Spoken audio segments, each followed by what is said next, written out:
ये अभिजीत दीपिके खुद को बहुत बड़ा तिस्मार खान समझता है। आज इसने अपने एक प्रेस स्टेटमेंट में यह बयान दिया है कि कुणाल कामरा ने कुछ भी गलत नहीं बोला है, न ही किसी के भी धार्मिक भावनाओं के साथ खिलवाड़ किया है। तो भाई दीपिके, तुमको एक छोटा सा चैलेंज है। चैलेंज ये है कि इस मोटे गैंडे को तुम फिर से अपने प्रोटेस्ट में बुलाओ और इससे बोलो कि जिस तरीके से इसने हमारे आराध्य प्रभु श्री राम और माता सीता के बारे में मंच से पंचलाइन मारा है ना, सेम तरीके का पंचलाइन ये मोहम्मद पैगंबर साहब के बारे में बोलकर दिखा दे।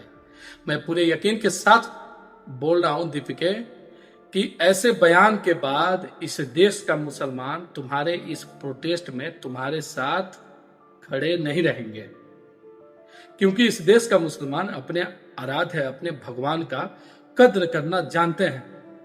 यह तुम्हारे तरह नहीं है कि ऐसे बेहुदा पंच लाइन के ऊपर वहां खड़े होकर तालियां बजाए हंसी ठिठोली करें। और तुम्हारे इस प्रोटेस्ट में एक और भाई पहुंचे थे, नाम है चंद्रशेखर रावण, नगीना से सांसद हैं। जब चंद्रशेखर रावण से पत्रकार ने पूछा कि क्या कुणाल कामरा का बयान सही था, तो भाई ने स्ट्रांगली कंडेम करते हुए यह बात बोला कि नहीं, बिल्कुल गलत था।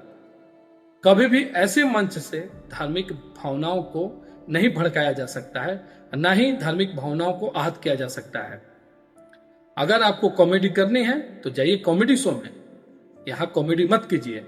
ये बात भाई चंद्रशेखर की बहुत अच्छी लगी, पर तुम तो इस मोटे गंडे को समर्थन दे रहे हो। तो भाई दीपिके, अगर इस प्रोटेस्ट के पीछे का एजेंडा तुम्हारा ऐसा है कि हमारे धार्मिक भावनाओं को भड़काया जाएगा, इसको आहत किया जाएगा, तो तुम करते रहो प्रोटेस्ट, हम तुम्हारे साथ नहीं खड़े हैं। हमारा लड़ाई सरकार के साथ है, सरकार के नीतियों के खिलाफ है कि सरकार इस देश के शिक्षा मंत्री का इस्तीफा कब लेगा, सरकार इस देश के नीट एस्पिरेंट के साथ में न्याय कब करेगा। हमारी लड़ाई हमारे अपने धर्म के खिलाफ नहीं है।